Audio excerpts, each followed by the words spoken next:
നമസ്കാരം. ബംഗ്ലാദേശ് പ്രധാനമന്ത്രി ഷെയ്ഖ് ഹസീനയുടെ ഇന്ത്യ സന്ദർശനം അന്താരാഷ്ട്ര തലത്തിൽ തന്നെ വലിയ തോതിൽ വാർത്താ പ്രാധാന്യം നേടിയിരുന്നു.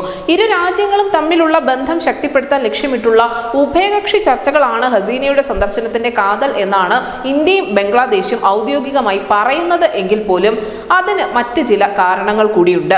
ഇന്ത്യയും ബംഗ്ലാദേശും തമ്മിൽ തർക്കം നിലനിൽക്കുന്ന തീസ്ത നദി ചൈനീസ് പിന്തുണയോടുകൂടി ആഴം കൂട്ടാനുള്ള ബംഗ്ലാദേശിന്റെ നീക്കം, ബംഗ്ലാദേശ് MP അനാവറുൾ ബംഗാളിൽ വെച്ച് കൊല്ലപ്പെട്ട സംഭവം, റോഹിംഗ്യൻ അഭയാർത്ഥികളുടെ പ്രശ്നം, ബംഗ്ലാദേശിലെ ഇന്ത്യ വിരുദ്ധ പ്രതിഷേധങ്ങൾ എന്നിവയൊക്കെ മോദി ഹസീന ചർച്ചയുടെ ഭാഗമായിരുന്നു.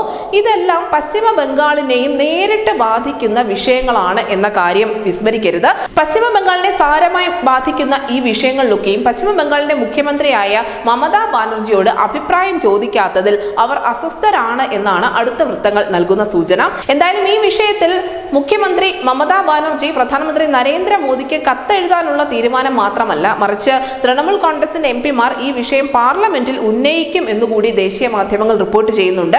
ഈ വിഷയത്തിൽ പിന്തുണയ്ക്ക് വേണ്ടി തൃണമൂൽ കോൺഗ്രസ് ഇന്ത്യ മുന്നണി സഖ്യകക്ഷികളുമായി ബന്ധപ്പെട്ടാൽ അവരുടെ നിലപാടും വളരെ നിർണായകമാകും.